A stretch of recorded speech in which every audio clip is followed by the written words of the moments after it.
Earlier in this course we discussed linear polarization of electromagnetic radiation, and I demonstrate this at 75 megahertz and at 10 gigahertz. Today I will concentrate exclusively on the polarization of light, which is at a much higher frequency. The light from the sun or light from light bulbs is not polarized. So I can ask myself the question now, what does it mean when light is not polarized? Let's think of individual light photons as plane waves with a well-defined direction of polarization. So each one is linearly polarized. A beam is coming straight out of the blackboard. The first photon arrives, it's linearly polarized in this direction. The second photon arrives, linearly polarized in this direction. So the electric field vector is oscillating like that. Another photon, another photon, another photon, and another photon. And what you see here very clearly, that there is no preferred direction when you average over time. And that's what we call unpolarized light. It was Edwin Land who in 1938 developed a material that can turn this into linearly polarized light, for which he became very famous, in addition to this demonstration that I showed you last time. If I take one of Edwin Land's sheets, which will turn light into polarization in this direction, and I first take one photon, for instance this one. That one comes in from the blackboard towards you, and so here it is, oscillating the E vector like this. E0 is the maximum value of the electric field strength in that plane electromagnetic wave. And this is the direction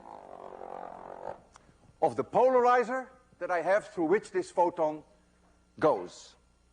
I can now make a simple calculation by projecting this E vector onto the preferred direction of polarization.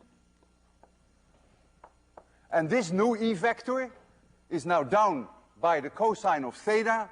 If this angle is theta, this E vector is now E0 times the cosine of theta.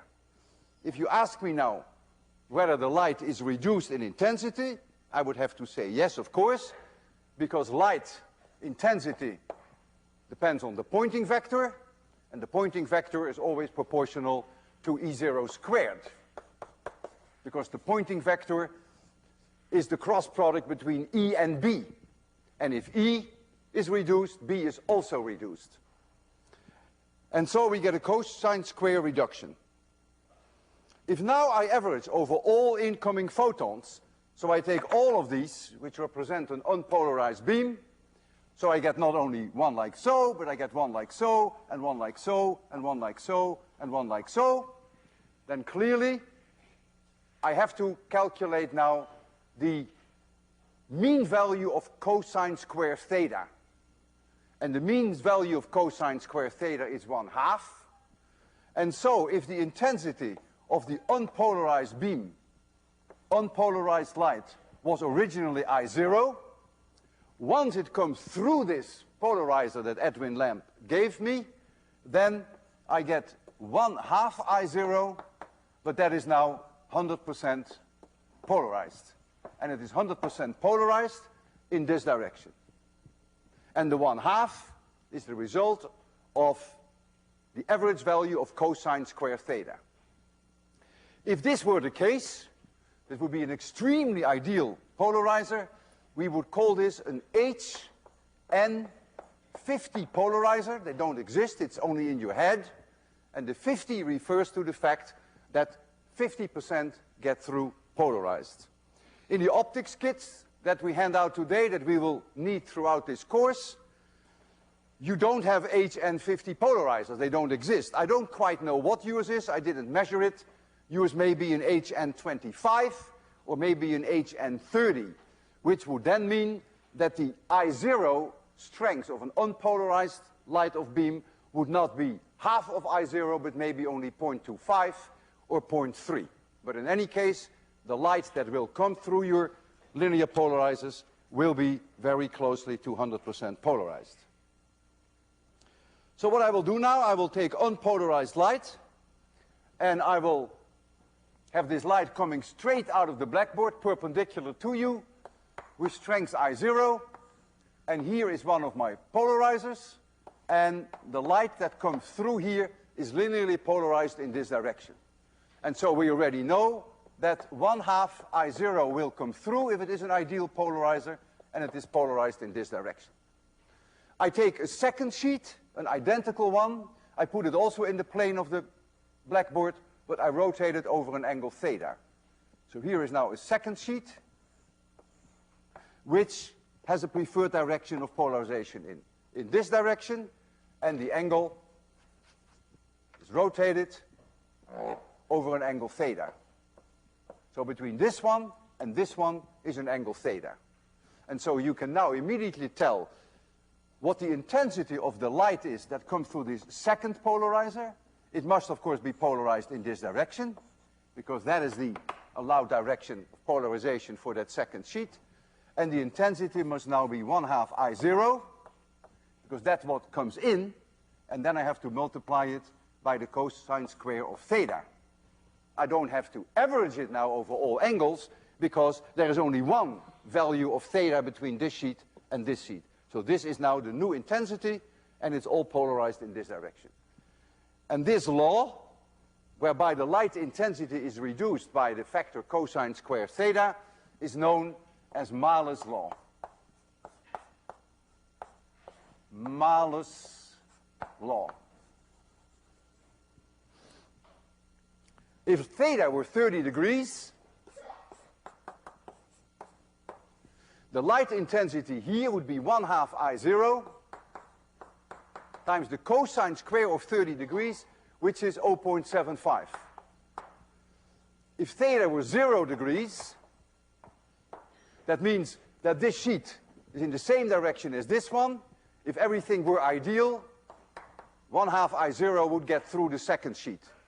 If theta is 90 degrees, then nothing will get through, because the cosine of 90 degrees is 0. We call that cross polarizers. If you cross them like this, no light will get through. Now, before I demonstrate this, I have to be honest with you, because the idea of reducing the energy of individual photons by reducing their electric field strength, as I did, is a cheat. A light photon has a well-defined energy, which depends uniquely on the frequency of the light. Blue light has a higher frequency than red light. So blue light has a higher energy than red light. And when you send blue light through a polarizer, the way I did here, it either comes through or it doesn't come through. But if it does come through, it is still blue light. There is no such thing as a reduction in energy. Whereas this reduction by cosine theta would imply that the energy goes down, and that would imply then that there would be a color change, that it would no longer be blue. And that's not the case. If you want to treat this properly, you have to do it in a quantum mechanical way. The interesting thing is that if you use quantum mechanics, you find exactly the same law. You find also MALUS'S law. So the law is okay, even though the derivation is not kosher. Now I want you to get out of your envelope one of your green plates, which is a linear polarizer. This is the kind of plate that you have. You have 3 in there. Only take 1 out.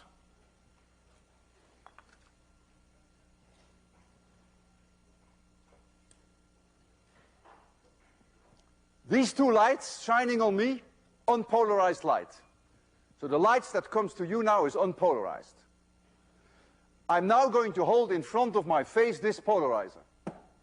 So the light that comes through is linearly polarized in this direction. And you are going to play the role of the second polarizer. Close one eye, put the polarizer in front of your eye, and rotate it. And you will see a huge difference in light intensity. If you cross-polarize with me, then you can't see me. That may make you very happy. But keep in mind, if you can't see me, then I can't see you either. So rotate it around and convince yourself that this light that reaches you is now indeed linearly polarized. And when you rotate around your polarimeters, we call them polarimeters, we call them polarizers, you can see me either, or you cannot see me at all, and there is everything in between. Very well.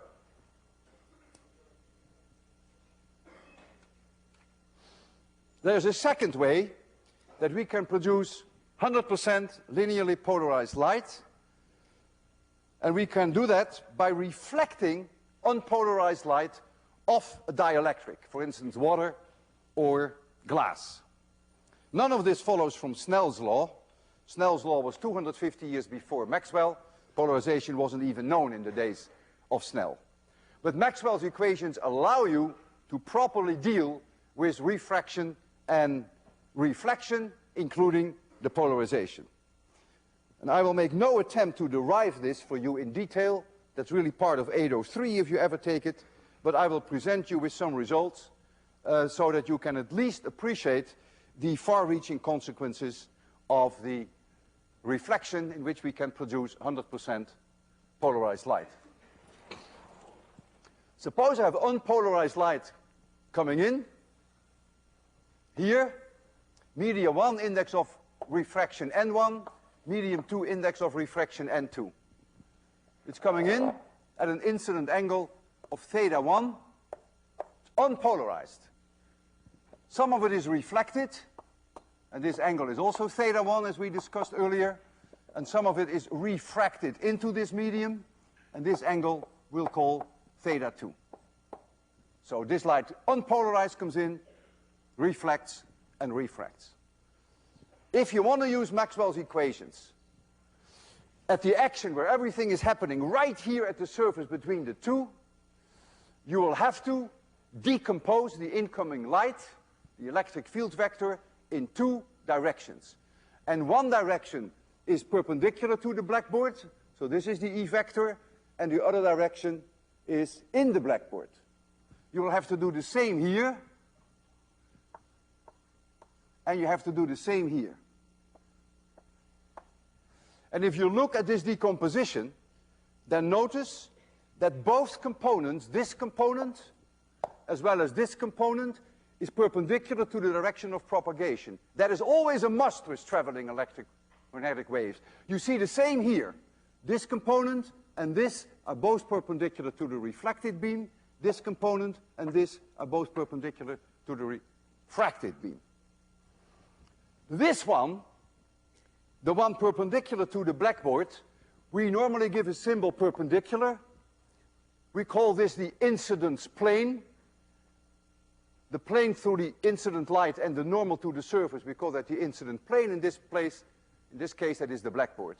We call this the perpendicular component, and we call this the parallel component. And this is, of course, the incident beam. So this one we call the perpendicular component, this one we call the parallel component, and this is now of the refracted beam. This is the parallel component, this is the perpendicular component of the reflected beam.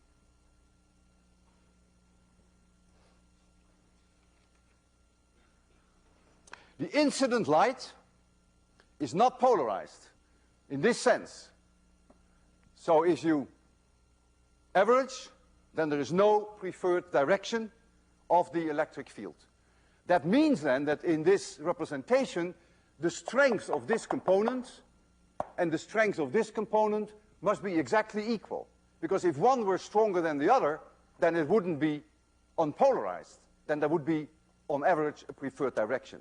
So this component has the same strength as that component for the incoming light. What Maxwell's equations now can do for us, it's a lot of work, but you may see it in 803, it can relate the parallel component in reflection with the parallel component of incidence, the parallel component of refraction with the parallel component of incidence. That gives you two relations, two equations. It can also relate the perpendicular component of reflection with this perpendicular component and the perpendicular component in refraction with this component. So you get four equations. If this light that comes in is unpolarized, the strength of this component is the same as this one. In general, you will see, if you apply these four equations, that that's no longer the case here. They're no longer the same intensity, and they're no longer the same intensity here. That means this reflected light and the refracted light has now become partially polarized. I will only give you the relation, one of those four equations. I will only address today the parallel component of the incident beam and the parallel component of the reflected beam. And I don't imagine that any one of you will try to remember that equation. I don't either. I have to look it up every time that I deal with this. So E0, which always represents then the maximum possible value of the electric field, of the parallel component of the reflected beam, that's the one that I'm after. I'm going to make polarized light by reflecting, is E0, the parallel component of the incident beam, times, and this depends now on the angle of incidence and on the indices of refraction. It's going to be N1 times the cosine of theta 2 minus N2 times the cosine of theta 1. Believe it or not, all of this follows from Maxwell, divided by N1 times the cosine of theta 2 plus N2 times the cosine of theta 1. And if you apply Snell's law, you can simplify this equation. In this case, it will help us. And so you get minus E0 parallel incidence, and now you get here the tangent of theta 1 minus theta 2 divided by the tangent of theta 1 plus theta 2. So these two equations are identical. So that may not be obvious to you, certainly not obvious to me either, but if you substitute Snell's law in here, you can show that these two are the same. Keep in mind, if you're ever interested in the intensity of this light, then you must always remember that the Poynting vector is proportional to E0 squared. So you always have to square these numbers when you're interested in light intensity. This is just the strength of the E vector. There is something very special hidden in this equation, and that is when theta 1 plus theta 2 is 90 degrees, then the downstairs here is infinitely large. And so that means that the parallel component in reflection is 0. So E parallel in reflection goes to 0. And if that one goes to 0, there is only this one left, which is not 0, and that means the reflected light is now 100% polarized in this direction because I have killed this component completely. But it only works if this is met, this condition. If this condition is met, that theta 1 plus theta 2 is 90 degrees, then it follows from high school maths that the sine of theta 2 is then the cosine of theta 1. That's immediately obvious, right? You remember the triangle. Theta 1 plus theta 2 is 90 degrees. The sine of one angle is the cosine of the other. And if now I remember Snell's law, which says that the sine of theta 1 divided by the sine of theta 2, if N2 divided by N1, I can replace now, only for this special case, the sine of sine theta I can replace by the cosine of theta 1. And so I get here now the tangent of theta 1.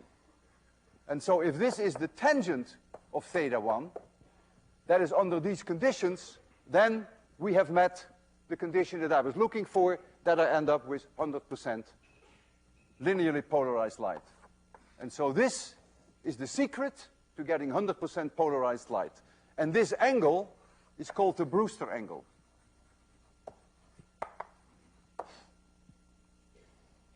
And so if we, for instance, look at the transition from air to glass,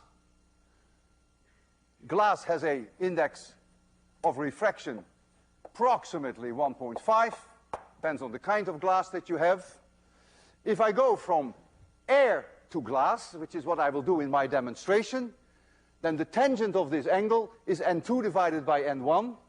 This is glass, so this is 1.5, n1 is 1. Then you will find that the Brewster angle, theta Brewster, turns out to be about 56 degrees. I can also make linearly polarized light by going from glass to air, by bouncing it off this way. Then, of course, I have to invert this, and then you'll get a Brewster angle which is smaller, which is 34 degrees. But since I will do it with from air to glass, I want you to concentrate on the 56-degree angle. The way I'm going to do this demonstration, it's right set up here. We have light, a light beam that strikes a piece of plain parallel glass. That's all it is. There's nothing special about this piece of glass. So the light comes in like so, and here I have a piece of glass. This is the angle of incidence, theta 1. And so it's going to be reflected in this direction, whereby this angle is also theta 1. And something will go in here, that is that angle theta 2, which I don't worry about, because I want you to see that this can become 100% polarized. As this light comes in, it is unpolarized. This component and this component have equal strength. If theta 1 is 56 degrees or somewhere in that vicinity, this light is now 100% polarized. And I'm going to project that onto the screen, and I'm going to convince you that it is indeed polarized. You cannot use your own polarizers to see that, because the light in this beam is going to be 100% polarized.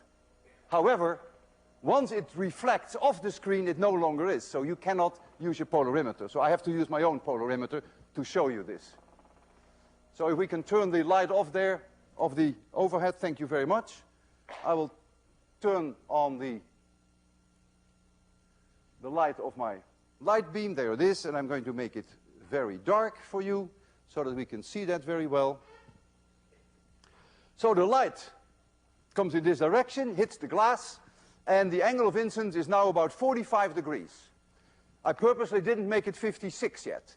I have here a large sheet of polarizer, one of Edwin Land's polarizers, and I will rotate that in this beam. You will see that it is partially polarized, not yet 100%, but it's already partially polarized. So there is already an imbalance between the perpendicular and the parallel component. So if I hold it in the beam and I rotate it, you will clearly see now that it is much fainter than it is now. And now I will go for the 56 degree angle roughly. And so now I rotate my polarizer, and now notice I can kill that light completely. 100% linearly polarized. I may not have the angle perfect, but that's okay. You get the idea. It is very close to totally dark. Now you see the light.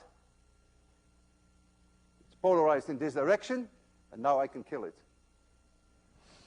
So that's quite a remarkable thing, that if we reflect light of a dielectric, that we can, at one angle and one angle only, which is the Brewster angle, that we can turn it into 100% linearly polarized light. This does not apply to conductors. The behavior of conductors is very different from dielectrics, such as water and glass. You can use Maxwell's equations, of course, to study the reflection of electromagnetic waves of metals, but you get a very different result. And so never expect to get linearly polarized light which bounces off metals. I have here, for your pleasure, a metal sphere, and I have a glass sphere. And if you still have your linear polarizers at hand, you can now, or a little later, just hold them in front of your eyes and rotate them around. Of course, you're not seeing light at the Brewster angle, but chances are that some of the light that's reflected off this glass, that you can clearly see that it is partially polarized. You can see a difference in light intensity as you rotate it. You're not going to see that of this metal. Now I come to a third way of polarization. There is a third way that we can make 100% linear polarized light by the scattering of unpolarized light, and we have to scatter it of very fine particles, preferably a tenth of a micron. Dust particles would work very well. Now, the theory of light scattering is extremely complicated, but I will be able to convince you that if I scatter the light over an angle of 90 degrees, so it comes in like this, and it scatters over an angle of 90 degrees, that it becomes 100% linearly polarized. I will stay on the center board. Suppose I have light coming in like so. And I have one light photon. I concentrate on one to start with, and it happens to be that that light photon is linearly polarized in this direction, and so the E vector is oscillating like this. Later we're going to add all directions that we want to. I just pick one now. And here are my fine dust particles, and these dust particles have electrons, and the electric field passes by, and these electrons, which are charged, are going to oscillate in this direction. They're going to experience an acceleration, which is the force that they experience divided by their mass, and therefore that is the charge that they have times the electric field divided by their mass. And so as this electric field vector, this electric field component oscillating with frequencies omega, is passing by these electrons, they themselves are going to oscillate with frequency omega, and this is the force that they will experience. This is the acceleration that will experience. Notice that the electrons will experience a way higher acceleration than the protons, because the protons have a mass which is more than 1,800 times larger than the electrons. So whatever follows, it's really the electrons that do the job and not the protons. So we have charges that move up and down, and now comes the question which we have discussed earlier, so this is just simply to refresh your memory. If you're here at point P, in what direction will you now see electromagnetic radiation that is produced by charges that are being accelerated? We discussed that earlier, and we even had a movie about that. And perhaps you will remember that the electric field at point P is now oscillating in this direction. A spherical wave goes out if I accelerate charges here. And the rules about this direction of the electric field are very simple. E is always perpendicular to the direction of propagation, which is the position vector. I call this the position vector R. And the second rule is that A, R, and E are in one plane. And that happens to be, in this case, the plane of my blackboard. But of course, that doesn't have to be the plane of the blackboard, because I can choose my point P in space here, and these rules still apply. The incident photon, which in this case I picked only one, is completely destroyed. It is absorbed by the dust. And the electrons which are going to radiate, re-radiate a photon at exactly the same frequency. Because if this is oscillating with angular frequency omega, then the acceleration will be with angular frequency omega, and so this E field will have angular frequency omega. So it really is as if the photon comes in and takes off in a different direction. That's why we call this scattering.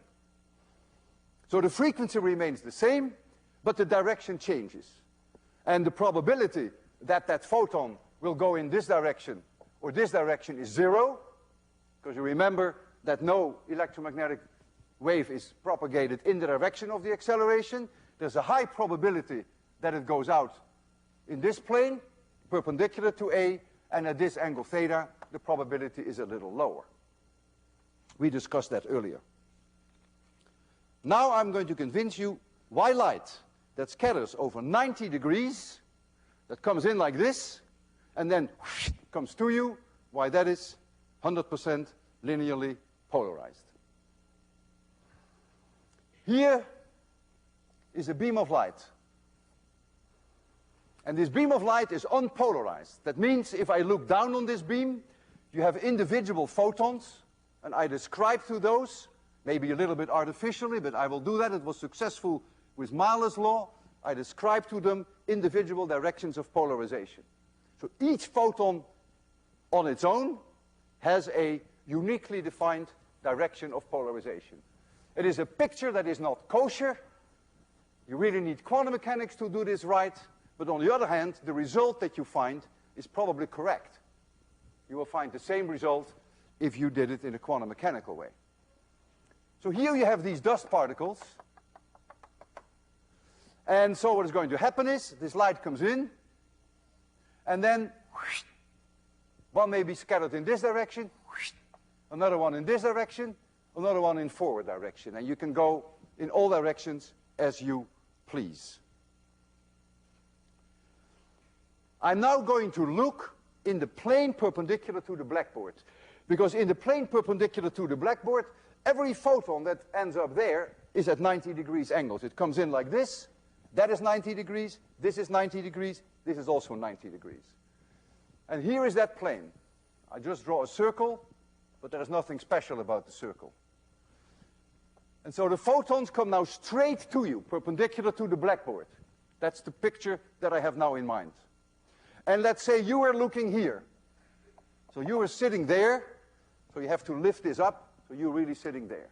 So this is where you are. And let's take one photon that comes in, which happens to be linearly polarized in this direction.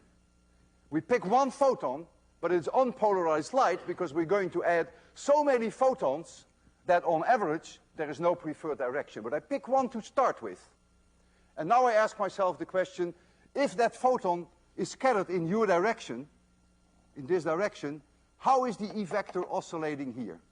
So this is now the position vector r, and this is the direction A in which the electrons are going to shake, because the photon comes in with an E field shaking like this, so the electrons are going to shake like this.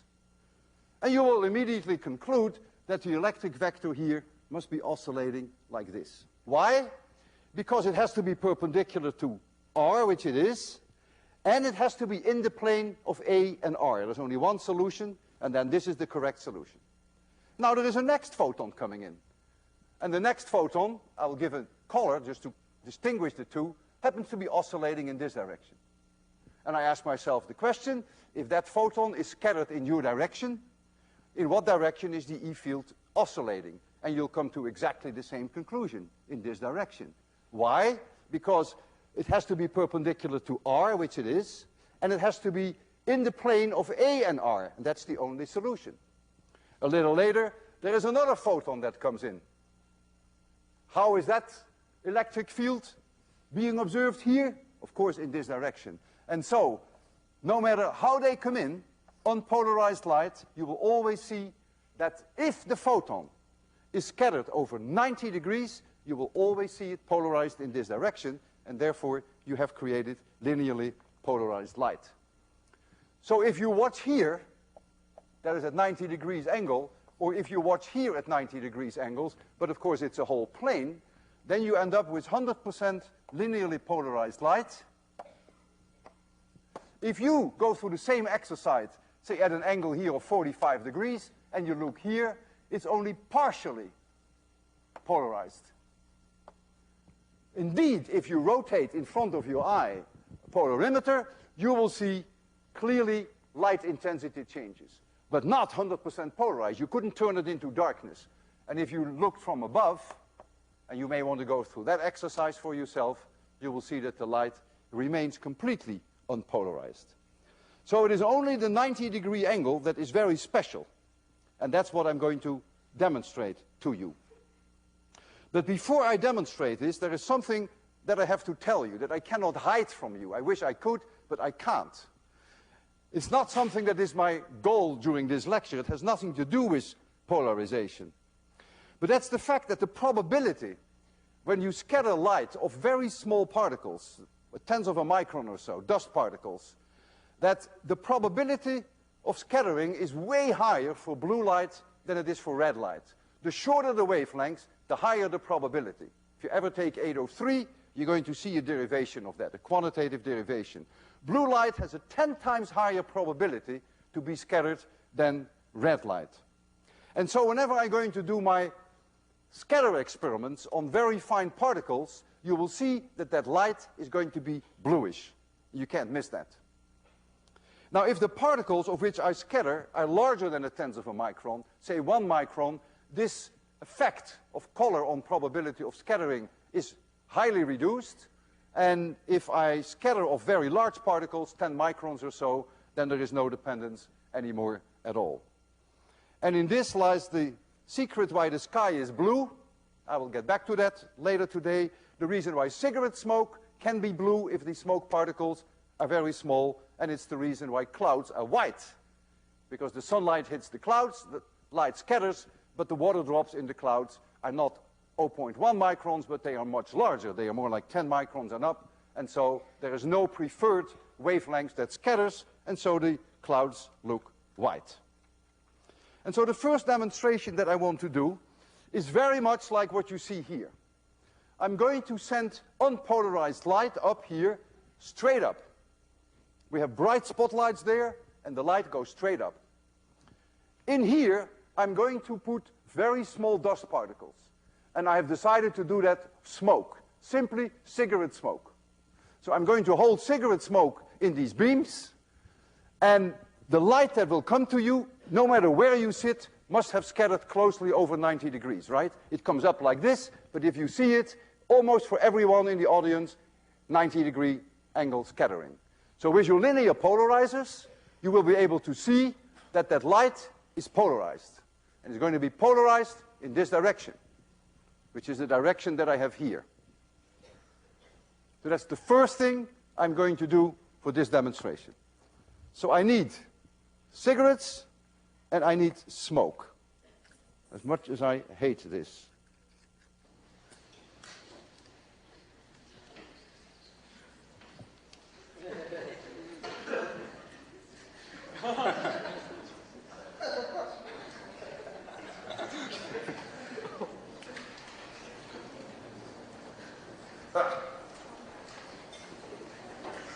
Okay, that should do.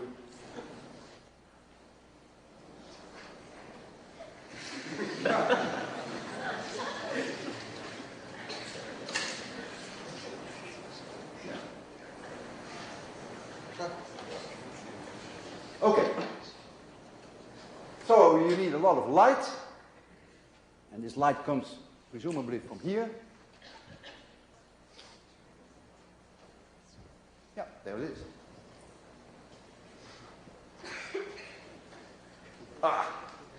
Ready for this? Okay, so have your polarizers ready.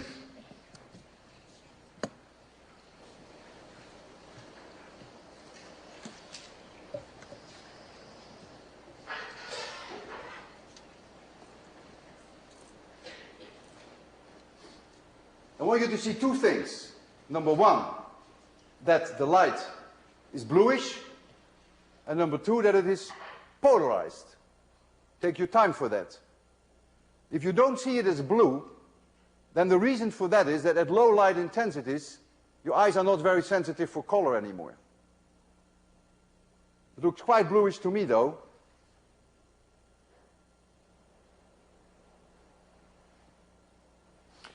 Now I want to do something in addition. I mentioned that if the particles grow in size, that the scattering is no longer preferred in the blue. And I can demonstrate that. I can kill two birds with one stone. What I can do is I can hold the smoke in my lungs for a while, and when I do that, the water vapor in my lungs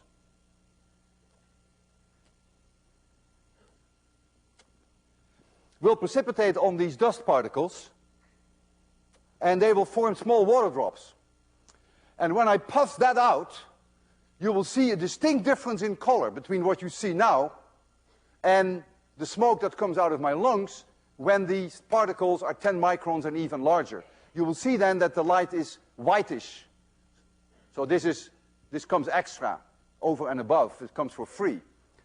In order to make you see the difference, shortly before I puff out the smoke in here, I will again show you this smoke as it is now, so you can compare the colors. And you will see that there is a difference. Even though this may not look very bluish to you, for reasons that I mentioned in darkness, you don't have a very good sensitive for color. So I'm going to hold this smoke now. As much as I hate it, this is one of the worst demonstrations that I have to do. I hold it in my lungs for a while.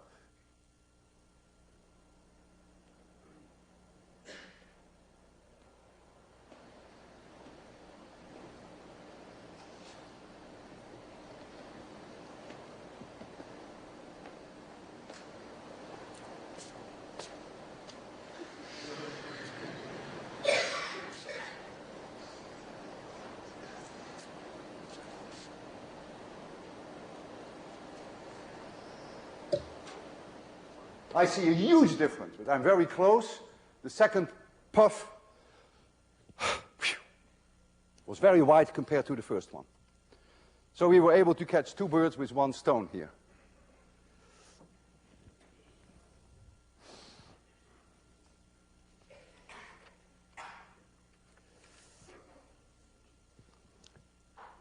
The sky is blue because of this phenomenon. Here, you are standing innocently on the Earth, and sunlight is coming in onto the Earth atmosphere. The sun is there. The sunlight comes in, and the light scatters. And the light that reaches you, that scatters of these extremely fine dust particles, and it also scatters of the air molecules themselves. There are thermal fluctuations that go on all the time, which causes density fluctuations in the air, and they are sufficient to act as scatterers. And so if light from here comes to you, the chances are that it is blue, because it has a higher probability than red. And this is also likely to be blue. And so when you look at the sky looks blue. That's the reason. It has to do with this strong preference for color to be scattered when it is blue light. If you look in the direction of the sky at an angle of 90 degrees to the direction of the sun, the sky is also linearly polarized for the reason that we now understand, because there is scattering over 90 degrees. And so when the sun is out there, there is always a whole plane, a great circle in the sky, which is 90 degrees away from the sun. So when you come out with your linear polarizers, as soon as the weather clears, look at the sky, at the blue sky, and look 90 degrees away from the sun, and you will see that the sky is very strongly polarized. If you look at angles different from 90 degrees, it's partially polarized, but not as strongly polarized as it is at 90 degrees. So this explains in a very natural way why the sun when it rises and why the sun when it sets, why the sun is red. Because if the sun rises or the sun sets, the sun is near the horizon. So now the sunlight comes in like this. Imagine how much atmosphere it has to travel through, how many scattering particles it will encounter on the way. And so, right here, there is scattering. That is blue light, that is blue light, that is blue light, that is blue light, that has a higher probability, that is blue light. So what do you think is left over for you? There isn't very much left over. What is left over, the blue is gone, the green is gone. So if there's anything left over, it is red. And it is that red light that you see. That's why the sun looks red when it sets, and it looks red when it rises. The same is true for planets and bright stars and the moon. When they're just above the horizon, they look very reddish. And if there happens to be a cloud here in the sky, well, the cloud will also see that red light. So you get a red cloud. And that's exactly what you see at sunset. All these clouds turn red. And so that is, again, the consequence of the fact that the probability for light scattering of blue light is 10 times larger, roughly, than the scattering for red light. So it explains both the blue skies and the reason why the sunrise and the sunsets are red. I can show you two slides whereby you do see this phenomenon that light that scatters to you becomes bluish. We can see it in astronomy. And the first slide is a picture of the Pleiades, called the Seven Sisters, very hot stars. They are surrounded by very small, fine dust. And the light that reaches you is not only polarized, which you cannot see, of course, on the slide, but it's also bluish. And so let's take a look at that first So here you see the Pleiades. It's called the Seven Sisters. Some people think there are only 7 stars in there, but there are hundreds. And you see here these very bright stars. And here you see the dust surrounding these stars. And this is distinctly blue. That's the fact that short wavelengths have a higher probability to be scattered than long wavelengths. So the blue has a higher probability than the red. And the next slide shows you a man on the moon. And this person is walking on the moon, but as he walks on the moon, he produces dust by just walking. Very fine dust particles that come from the soil that he brings up. And what he is doing, he is creating around himself sort of a blue atmosphere, a blue sky, because the sunlight comes from the right. And so the light that you see that comes in your direction has been scattered, of course, because there is no air on the moon, so it can only be the dust that he has produced. And you see that that dust is blue. It will probably also be strongly polarized, because if it changes 90 degrees angle, then, of course, it would also be strongly polarized.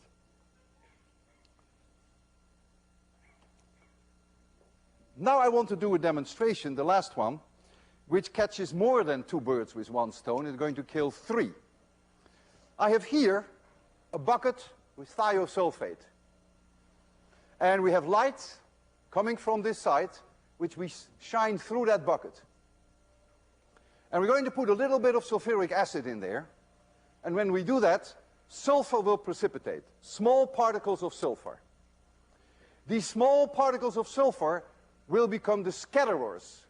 And so this light, which is unpolarized white light, will begin to scatter. And you're going to see it. If you're sitting at right angles, then you will see that that light is linearly polarized. You can enjoy that. If you're sitting there, you're not so well off, because then the light is not at 90 degrees. But you will see it partially polarized. If you're sitting there, it's not at 90 degrees either. You will see it partially polarized. But you will also see it blue, because the probability that blue light scattered is higher than red light. So you're going to see slowly in front of your eye, a blue sky is going to develop. It's going to be polarized in the vertical direction. For those people who are sitting at right angles, partially polarized for the rest of the audience. And then we're going to look at the light that remains after the light had penetrated the atmosphere, after the blue light is slowly exhausted. All right. I will also take a polarizer with me, so I can also show you then the polarization. Let me first put that sulfuric acid in. I will do that now, so that I know that okay. So very slowly am I creating now my own atmosphere. And I'm going to make it completely dark. And so you see white light. Keep an eye on the bucket. The bucket cannot be seen by all of us so well, depending upon where you sit in the audience. But I can already begin to see that it turns slightly bluish. Of course, I'm very close. I admit I'm very close, which is very good. It's slightly bluish. More and more sulfur is going to precipitate as time goes on. We have to be a little patient. Oh boy, it's bluish. I'll show you that it's polarized. I'll rotate in front of it a polarimeter, and you see there's a distinct polarization of this light if it comes out at 90 degrees. More and more sulfur is precipitating, and look at the sun. If you think of this as the sun is getting a little yellowish. It's not so white anymore. And you wonder why. Well, you should be able to answer that now. Because the light that is scattered in the atmosphere, I call this the atmosphere, is blue. It has a higher probability than red. And so what is left over in the direction that you see on the screen there is the remaining light.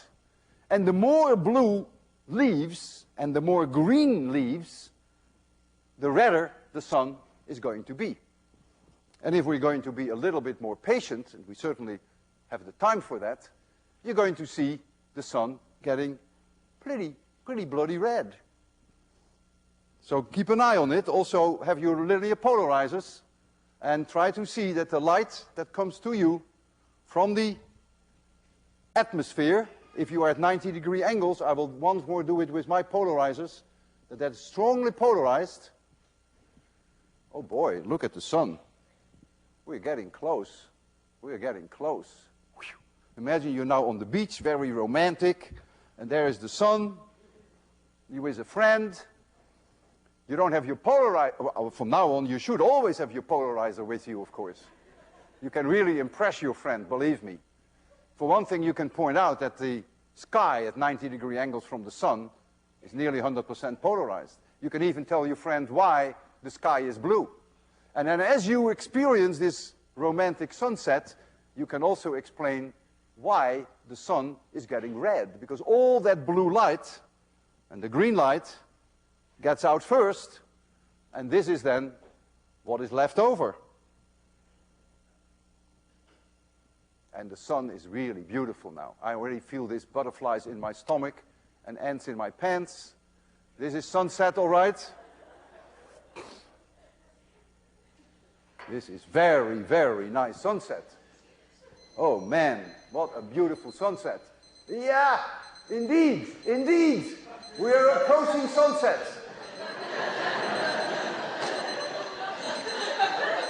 Okay, see you Wednesday.